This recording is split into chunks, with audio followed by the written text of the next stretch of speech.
First, I want to give you guys an understanding, because there's a difference between pain and suffering. So the idea of pain is like, say I take a knife and I cut myself accidentally. I have that initial pain of ouch, it hurts. But suffering is something different. Suffering is actually what comes after. Suffering is, oh, poor me, look, I cut myself, oh, I don't know what to do, it hurts, ow, look, touch it. It's like, that's suffering. That's a choice. Pain is, we don't have a choice in terms of dealing with pain. Sometimes pain is another word. But how we deal with the pain, that's our choice. We can either choose to, oh, okay, well, it's fine, I'll just, it hurts, but I'm going to go and get it treated and put a Band-Aid on it, and it's fine, I'm not going to complain or whine about it. Like a little kid, like, cry, right? So we have a choice in suffering, but we don't have a choice in pain. So the idea of suffering is that it's always our choice, whether we're aware of it or not. We can choose how long our suffering prolongs in any given situation, and this extends beyond just relationships. So the idea of pain or suffering in a relationship that comes up, it's actually not that the person or the relationship is causing pain or suffering, it's that it's actually bringing up a pre-existing pain or suffering, or some kind of issue that was there to begin with. The people in your life are not there to, they're not doing anything to you in a sense.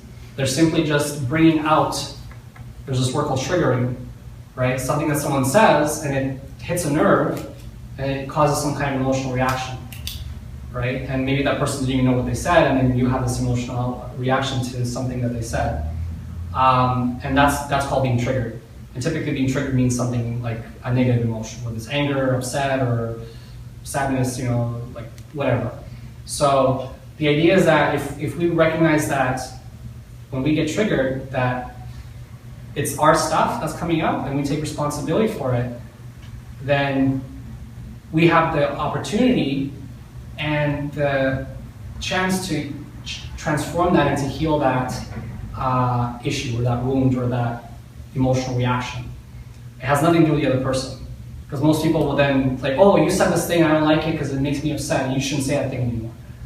Well, okay, well you can do it that way, that's sort of the compromise way of doing it. But then if the next person that you meet that says the same thing, then it's like, oh, no, you shouldn't say that either. And then you keep going through life avoiding these situations, and you're not really doing anything on the inside. You're not really healing anything. You're just sort of avoiding those circumstances. And what happens when you avoid that is when you have this internal wound, essentially. It's like basically like a cut that's not healing, and you walk around with this cut all the time, right? Inside, it's emotional wound, as I call it. And we're not fully ourselves. To be fully yourself, to be whole, is to have essentially your wounds healed. To be a whole person is to have, have yourself worked on yourself. And I'm not going to lie to you and say, okay, well, there's this thing that's called perfection and wholeness, and we can all achieve that. And then once you're whole, then you can go to a relationship. No, we're always works in progress. I'm a work in progress. You're a work in progress. We're never going to reach this wholeness. But the pursuit of it is meaningful. And we should be doing that if we choose or desire a kind of connection or relationship that is meaningful and deeply enriching to us. So basically what we want to look at is we want to see that problems or issues that come up are not things to take personally, but just opportunities for us to grow and for us to look back at ourselves. Oh, and you can look at it from, like what I do is I look at it from a place of curiosity. Say, oh, that's interesting, like this person, the thing that they said brought this issue up for me. Just like how in my previous story I mentioned how just somehow this desire came up. It's like, oh, that's interesting, that's coming up, right? And then I can then work with it. So whenever that was a different example, but in this case, if we're talking about emotional, it's something painful from our childhood that reminds you of some past experience, whether we recollect or not. How do we deal with that? Because the pain will come up, the suffering is your choice, but let's just say the pain will come up.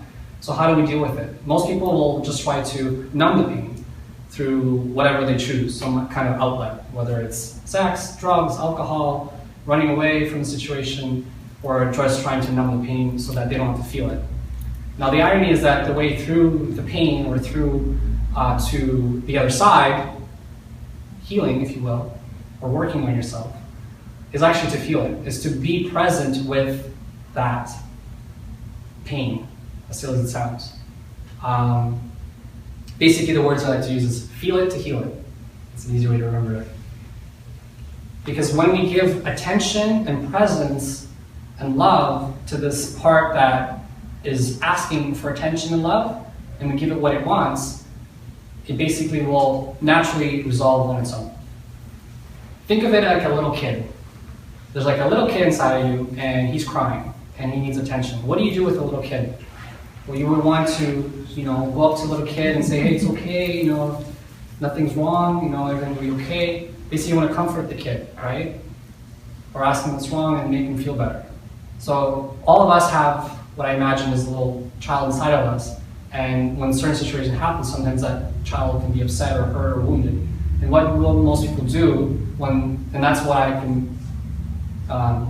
that child is basically a metaphor for pain. When that pain comes up, it's like as if a child is inside us crying.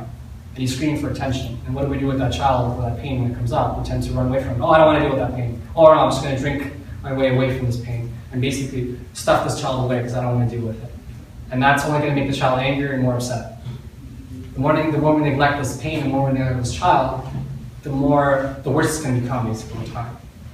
So that's where when we give attention, we give love to this inner child, to this pain, then we can actually transform this part of ourselves and become more whole, become more integrated, and we can show up more vibrantly in our relationship or in life in general.